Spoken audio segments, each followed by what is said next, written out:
monde, on se retrouve aujourd'hui dans une nouvelle vidéo et comme vous avez pu le voir dans le titre, aujourd'hui on se retrouve pour une vidéo favoris. J'ai hésité longuement à vous présenter à la fois mes favoris maquillage et soins mélangés, mais au vu déjà des favoris... au vu de la quantité de favoris maquillage que j'ai et soins que j'ai, je me suis dit ok, on va faire deux vidéos séparées, comme ça la prochaine je vous la ferai soit dans 15 jours, soit dans un tout petit peu plus longtemps, histoire que mes vidéos ne soient pas trop redondantes. Avant toute chose, si ça n'est pas encore fait, n'hésitez pas à vous abonner à ma chaîne, c'est gratuit, et n'oubliez pas de cliquer sur la petite cloche pour être prévenu dès que je sors une vidéo. N'hésitez également pas à me retrouver sur Instagram et Facebook, les liens sont dans la barre d'infos. Je suis de plus en plus active sur Instagram, même si j'ai été un petit peu absente pendant quelques temps. Là, je reviens, je refais également des stories, donc n'hésitez pas à venir me rejoindre. Et puis écoutez, pour que la vidéo ne dure pas une éternité, on va commencer tout de suite. J'ai tout mis dans une grande boîte, comme vous pouvez voir, elle est déjà quand même pas mal remplie. Et un des premiers produits dont je voulais vous parler, c'est une petite palette que j'ai eue chez Monoprix. Oui, je suis allée samedi dernier avec ma mamounette chez Monoprix et je regarde d'habitude jamais le rayon de la marque Monoprix. Je ne sais d'ailleurs pas trop pourquoi, parce que ça m'inspirait peut-être pas trop confiance. Mais il y avait effectivement des testeurs, dont cette palette. Et quand j'ai fait des swatchs, je me suis dit ok, d'accord, donc ça c'est du Monoprix, c'est extrêmement pigmenté. Je vais vous faire des swatchs de certains. Donc c'est une palette teint où il y a des blushs et des highlighters. La palette est extrêmement pigmentée. Encore une fois, vous êtes très loin avec une luminosité très forte pour une fois. Donc je ne sais pas trop si vous verrez. Je vais essayer de vous swatcher aussi le troisième highlighter. Mais ils sont vraiment très très beaux. Voilà, la pigmentation est incroyable. J'espère vraiment que vous verrez. Alors, les highlights sont, je dirais, un tout petit peu pailletés pour certains, surtout pour le blanc. Donc après, ça dépend du type d'highlighter que vous aimez. Moi, j'aime bien en mettre une petite touche comme ça, même si c'est légèrement pailleté, ça me dérange pas. Moi, je suis capable de porter ça la journée. Les blushs, c'est pareil, sont très pigmentés. Alors, les blushs ont tendance à légèrement s'estomper au cours de la journée. Donc, n'hésitez pas, si vous avez un spray fixateur de maquillage, à cheater sur votre visage, tout simplement pour que ça dure plus longtemps. Mais franchement, je l'ai payé 12 €. Il y a quand même 3 gros blushs et 3 highlighters. Vous pouvez encore une fois en faire ce que vous voulez. Vous pouvez très bien appliquer les highlighters en tant que fard à paupières, pareil pour les blushs. Il y a du rose et un joli blush corail. Donc pour moi, c'est un grand top. C'est la Venice Beach Palette en luminaire et blush que je vous recommande à 3000%. Dans les favoris palettes, je voulais également vous présenter celle-ci qui apparaissait dans mon haul que j'ai sorti il y a 15 jours. C'est la Monsieur Big de chez Lancôme, qui est juste magnifique. Je vous l'ai déjà montré dans le haul. C'est un joli cœur tout rose. Elle est vraiment très très belle avec un miroir gigantesque. Je vous ai ébloui, je crois. Mais le miroir est juste gigantesque. Les teintes sont magnifiques. C'est des teintes un petit peu marronné, un peu rose, enfin franchement vous pouvez faire les maquillages que vous voulez. J'ai j'ai déjà fait des looks beaucoup plus soft et des looks un peu plus charbonneux, beaucoup plus marqués. Vous faites vraiment ce que vous voulez, les fards sont pigmentés. Alors certains fards le sont peut-être un peu moins, comme le blanc qui est ici. Il faut tout simplement les pchiter, soit les humidifier, soit avec un spray fixateur de maquillage, et vous allez avoir un résultat un peu plus opaque. Mais franchement, elle est très très bien. Je m'en sers énormément. J'alterne entre deux palettes chouchoutes et ce sera la suivante également que je vais vous présenter. Mais elle est vraiment très bien. Je suis assez surprise de ce que Lancôme fait parce que les fards, franchement, sont pigmentés.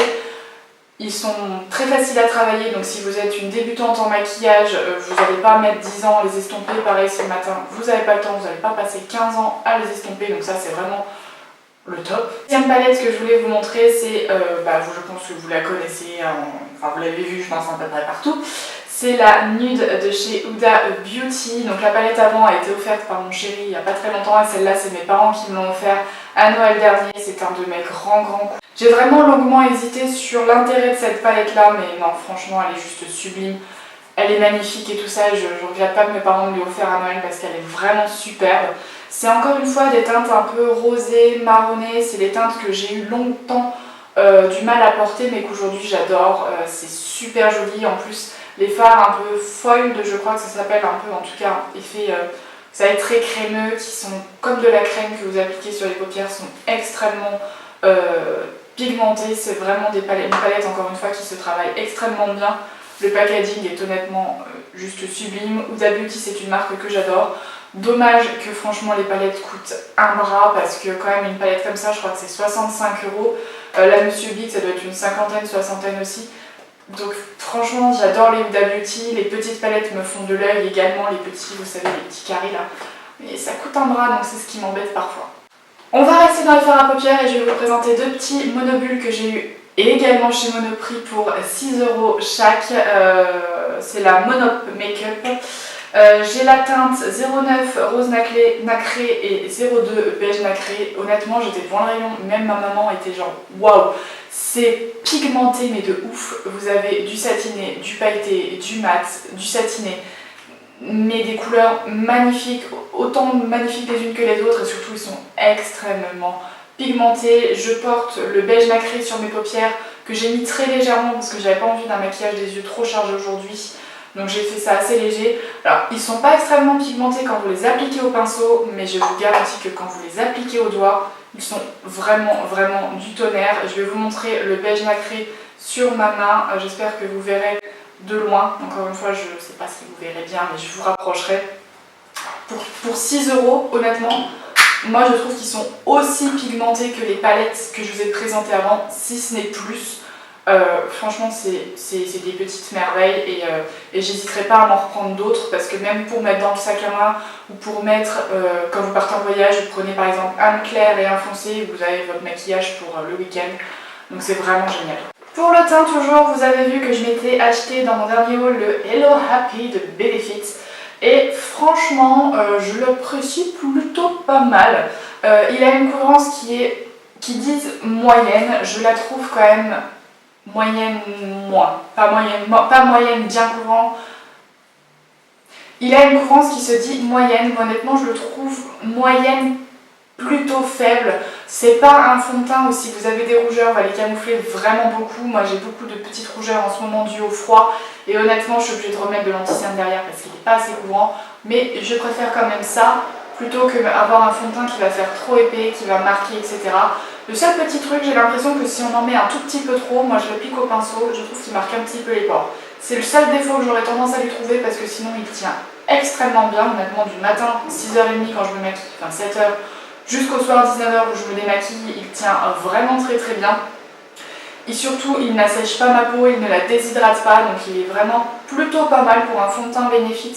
J'en suis vraiment quand même satisfaite vu le prix. J'ai ressorti ce produit là puisque je vous ai dit qu'effectivement le fond de teint avait tendance à légèrement marquer mes pores ici et sur le front qui sont un petit peu dilatés en ce moment. Donc tout simplement j'applique juste avant le de Make Up For Ever, la Step 1 Skin Equalizer base lissante. C'est un petit format parce que j'avais eu un kit je crois il y a un an où il y avait le fond de teint en stick, la poudre de chez Make Up For Ever et ce petit produit là.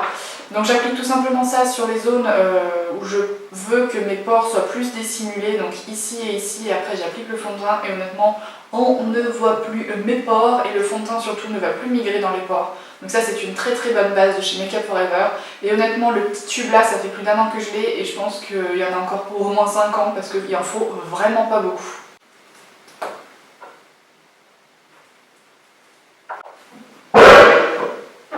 Produit que j'ai eu du mal à aimer au début mais genre vraiment beaucoup, c'est le Paint Pot en teinte Soft Ocre de MAC.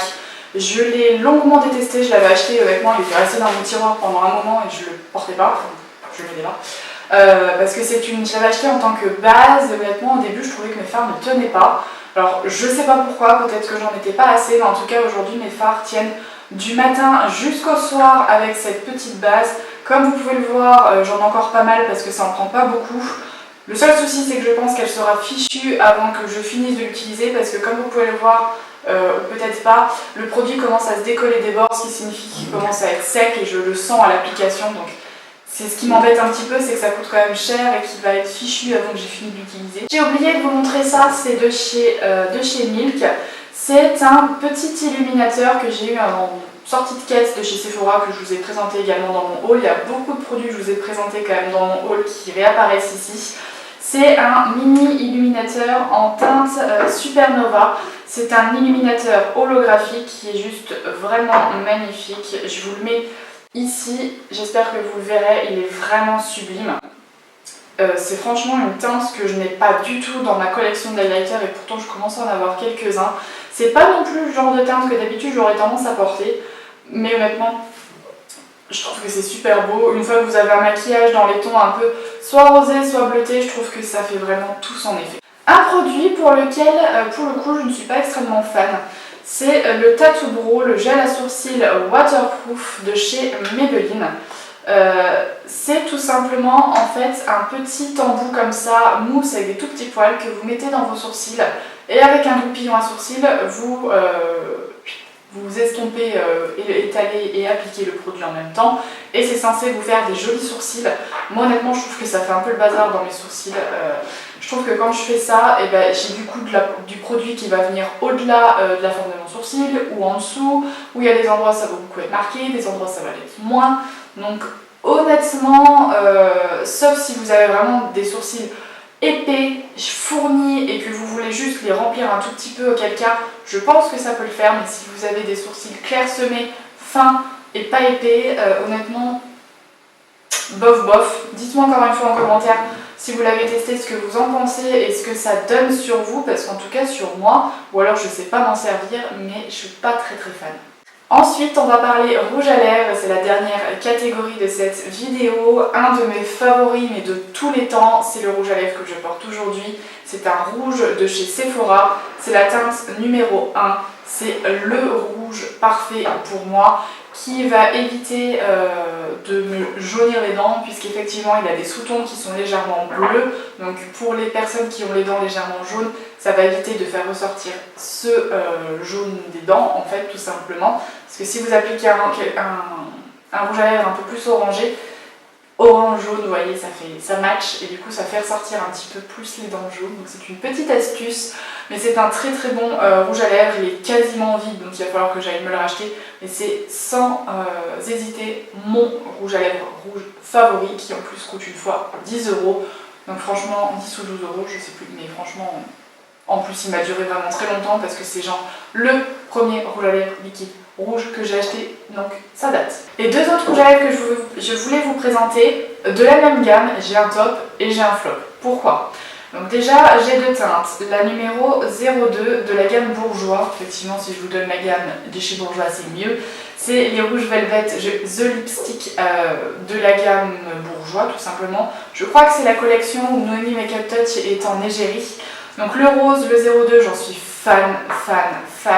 Il est magnifique, je vais vous faire une insertion pour que vous puissiez voir la couleur. C'est juste un huile parfait qui tient extrêmement bien, qui est très crémeux à appliquer, il glisse sur les lèvres, mais une fois que vous l'avez appliqué, ça ne bouge plus. Je l'adore, c'est un grand coup de cœur. Franchement, niveau rapport qualité-prix, il n'y a pas besoin de chercher, ils sont très bien. Pour moi, c'est un rouge à lèvres en bâton, qui a les avantages d'un rouge à lèvres liquide mais sans les inconvénients, c'est-à-dire que c'est plus facile à appliquer. Le rouge, c'est la teinte 8. Pourquoi je l'aime pas, et c'est dommage parce qu'honnêtement c'est un rouge qui se rapproche de celui que je porte aujourd'hui, donc j'aurais dû l'adorer. Le seul souci c'est que celui-là il tient très bien et il vit très bien sur les lèvres au cours de la journée. Celui-là, je sais pas, il finit par craquer, mais quand je vous dis craquer, c'est que vous savez on a tous des petits plis sur les lèvres, et au bout d'un moment il craque et il s'enlève des plis, et du coup quand on sourit, il y a des endroits où il y a du rouge à lèvres, des endroits où il n'y a pas de rouge à lèvres, donc ça fait juste pas beau. Je me suis retrouvée un coup au boulot à me regarder en allant aux toilettes et à faire c'est quoi ça, et il y a des endroits où je n'avais plus de rouge à lèvres, ça faisait très moche, mais vraiment très moche. Donc je ne comprends pas pourquoi celui-là marche très bien et pas celui-là. Alors est-ce que je suis tombée sur un rouge à lèvres qui a un défaut?